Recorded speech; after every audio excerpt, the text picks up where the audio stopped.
So remember, for a visitor's visa, your main intention is to show them or to prove to them that you are intending to come back to your home country. So anything you're gonna say, make sure you attach it to that intention. Picture perfect, you don't need no filter. Gorgeous, make them drop dead, you a killer. Shower you with all my attention. Yeah, these are my only intentions. Stay in the kitchen cooking up, got your own bread. Heart full of equity, you're an asset. Make sure that you don't need no mentions. Yeah, these are my only intentions. Hello guys, welcome back to our YouTube channel, and in today's video we are going to be discussing about the B1 B2 visa interview at the consulate.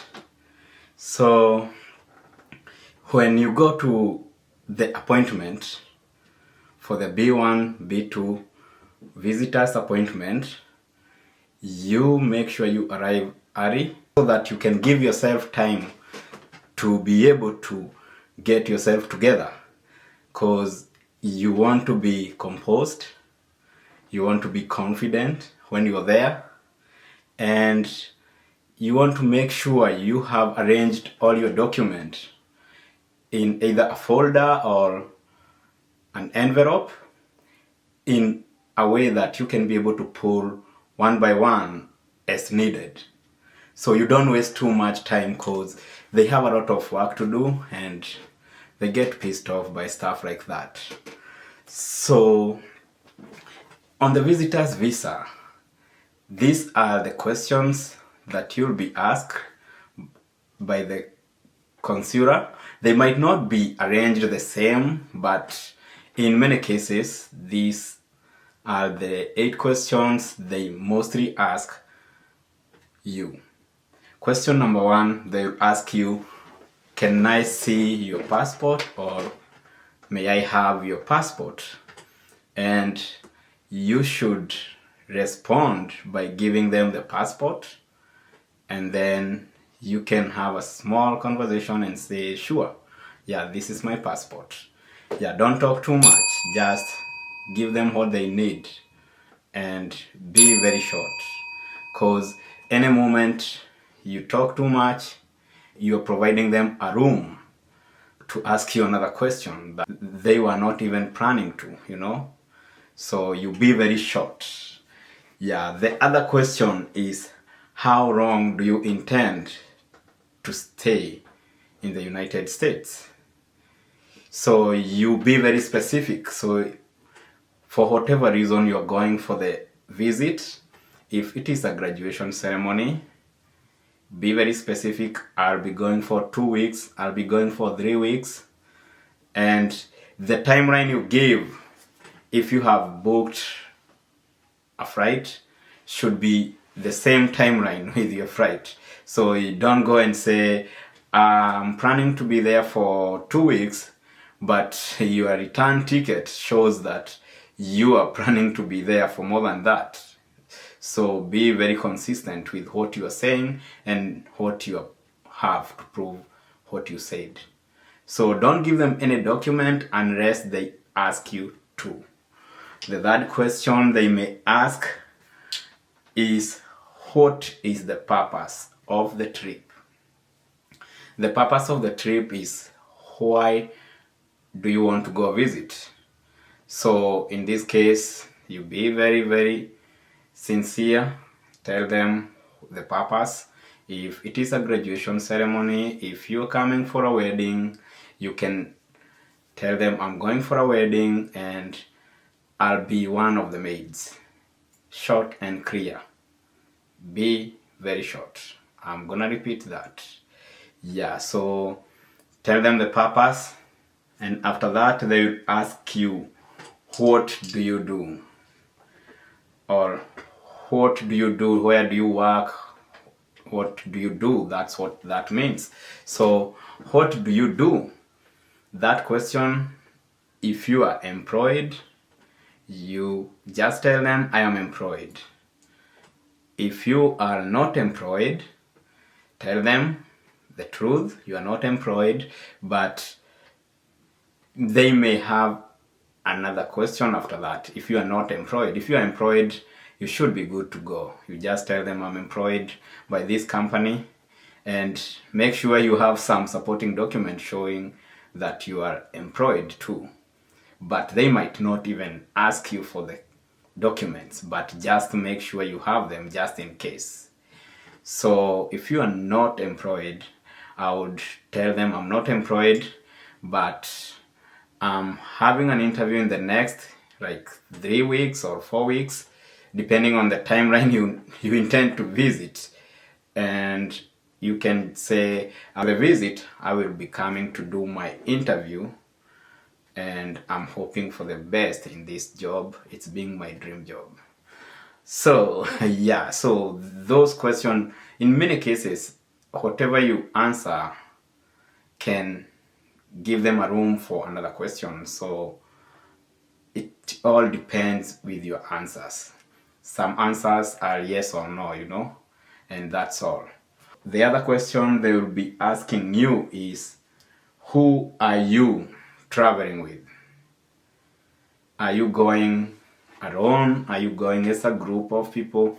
Are you going as a family? So in this case of a wedding, you are probably traveling with family. So you can tell them, we are traveling with my mom, my dad, or my cousins. It's our sister's wedding, And if you are traveling alone, just tell them, I'm traveling alone. Yeah, just tell them the truth, and that will set you free. So just tell them, I'm traveling alone, or I'm traveling with another group of the maids. We are going to be going together. And they may ask you, do you have family in the US?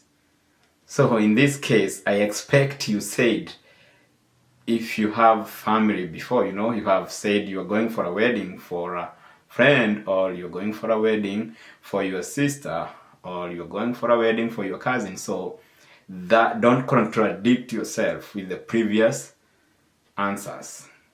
So if you are going for a wedding for your family, then you have family there, If you are going to visit somewhere like Disneyland and you don't have any family, then that's when you say you don't have family, or you have family somewhere else in the US, but you're not even intending to go visit them on this short visit you're taking. So if you have family, tell them, I have family, and explain the relationship a little bit.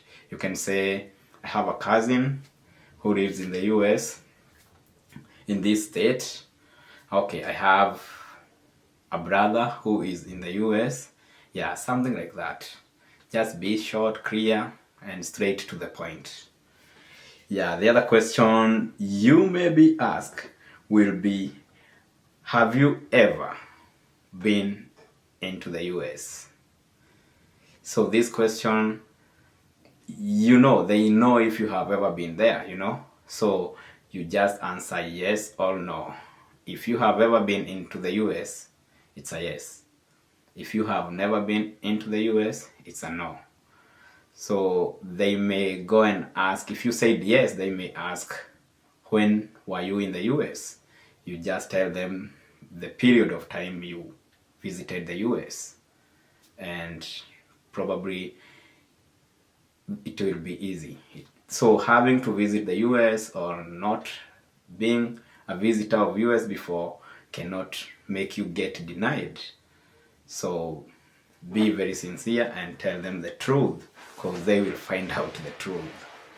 So the other question they may ask you, where will you be staying? So this question, where will you be staying, is a very tricky question. So if you are traveling alone, you don't have family, maybe you're going to somewhere like Disneyland, then you might have booked an Airbnb, a hotel.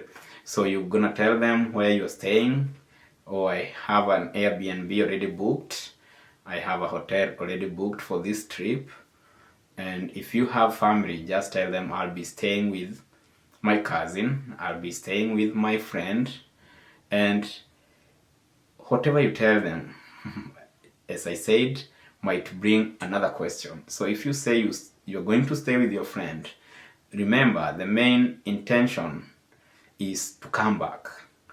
So what kind of a friend?